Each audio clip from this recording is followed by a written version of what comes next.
Apa yang kita kenal sebagai kota Ketapang hari ini, sejak awal telah disebut sebagai Kampung Ketapang. Dan sungai yang mengalir di depan kota Ketapang juga disebut Sungai Ketapang, yang bermuara di Kuala Pendek, Tanjung Beri, yang sekarang dikenal dengan nama Cilincing. Sungai Ketapang baru disebut Pawan, jika telah bertemu dengan Sungai Sentap yang bermuara di Kuala Panjang Kandang Kerbau, Sukabangun hari ini, yang mengalir hingga ke hulu. Pada tahun 1822, Muller mencatat ada dua kampung di sebelah kanan menghilir Sungai Ketapang. Kampung Begadong, tempat istana peristirahatan Sultan yang dimulai di daerah tengah, dan Kampung Ketapang di hilir Begadong, bermukim orang Melayu, serta di luar perkampungan itu ada perkampungan Dayak. Menurut Muller, Sungai Ketapang disebut demikian karena pohon ketapang yang berjejer di tepiannya. Di seberang sungai, selatan Kampung Ketapang, di benua Lambat atau Kota Lama, ditemukan kompleks pemakaman Islam, yang salah satu nisannya bertuliskan 1340 Saka atau sama dengan 1418 dalam tahun Miladiah atau Masehi. Angka inilah yang dijadikan pangkal umur Ketapang. Walau dari kajian kesejarahan, daerah benua Lambat atau Kota Lama merupakan pusat kota kerajaan Tanjung Pura yang telah berdiri jauh sebelum tahun itu. Terbukti di dekatnya terdapat candi dengan corak Hindu yang masih terus dikaji oleh para arkeolog dari Balai Pelestarian Cagar Budaya Kalimantan Timur.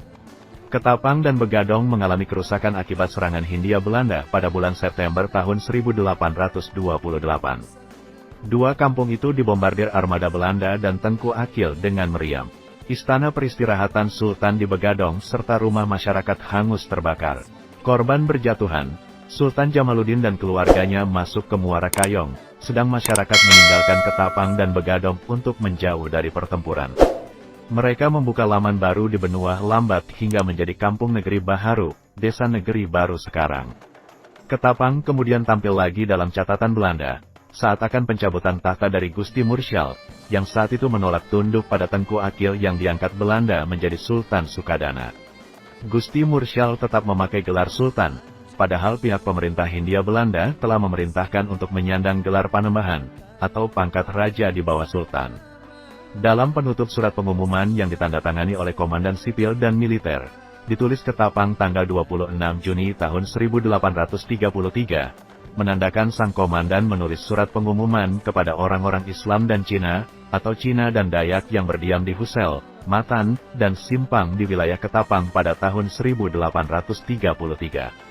Pengganti Sultan Zainuddin II, Penembahan di Padang Tanjung Pura Gusti Mursyal, Penembahan Al-Hajj Gusti Muhammad Sabran, kemudian memutuskan untuk pindah dari kampung dalam di Tanjung Pura ke hilir, lalu dipilihlah daerah di seberang Ketapang, yakni di hilir Negeri Baru sebagai kampung dalam yang baru.